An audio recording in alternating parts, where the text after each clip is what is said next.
तेजस्वी यादव राघोपुर से पीछे चल रहे हैं। इस समय की बड़ी खबर, और मुझे लगता है इससे बड़ी ब्रेकिंग न्यूज नहीं हो सकती। 1273 वोट से पीछे चल रहे हैं। बीजेपी के सतीश यादव आगे चल रहे हैं यहां से।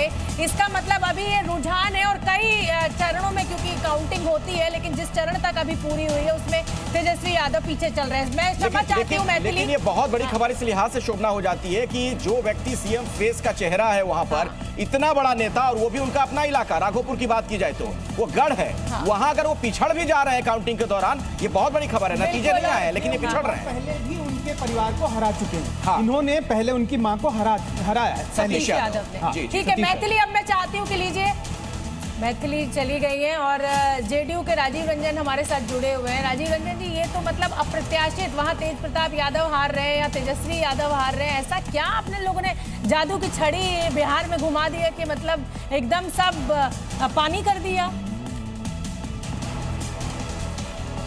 देखिए, दो तीन चीजें बेहद महत्वपूर्ण हैं। जो महागठबंधन के अंदर एक बिखरा हुआ गठजोड़ दिखता था, उसके मुकाबले जनता दल यूनाइटेड, भारतीय जनता पार्टी और बाकी तीनों ही दल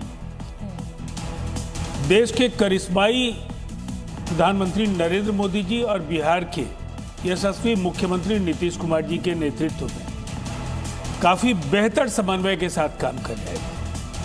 विधानसभा स्तर पर लगातार कार्यकर्ताओं के बीच संवाद, उनके बीच सम्मेलन, एक अच्छा कोऑर्डिनेशन कई बार आपके लक्ष्य को आसान बनाता है। दूसरी तरफ नीतीश कुमार जी के 20 वर्षों की असंख्य उपलब्धियां, 11 वर्षों में केंद्र सरकार ने दिल खोलकर बिहार की मदद की। बीच में आपको रोकना पड़ेगा। अशोक गहलोत कुछ कह रहे हैं। मुझे जानकारी नहीं है, पर उसका कोई मैं समझता हूँ इश्यू नहीं है।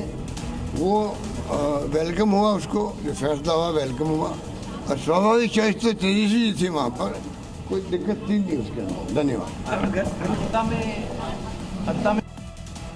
और याद होगा शोभना आपको भी, जब वहां पर ये बात चल रही थी कि क्यों नहीं राहुल गांधी ये कह रहे हैं कि सीएम के फेस होंगे तेजस्वी, तब यही अशोक गहलोत वहां गए थे और एक प्रेस कॉन्फ्रेंस करके इस बात का उन्होंने ऐलान किया था। बिल्कुल, अपनी बात पूरी कर लीजिए राजीव रंजन जी। जी, तो जो तेजी से बदलता हुआ परिदृश्य था, हम लोगों को इस बात का एहसास हो गया था एक बड़ी जीत होगी। और कई बार हम लोगों को ऐसा लगता था कि 2010 के नतीजों के आसपास होंगे, लेकिन हम बातचीत के दौरान थोड़ा संयम इसलिए बरतते थे कि जनादेश मिलता हुआ दिख रहा है, एक अप्रत्याशित जनादेश मिलेगा।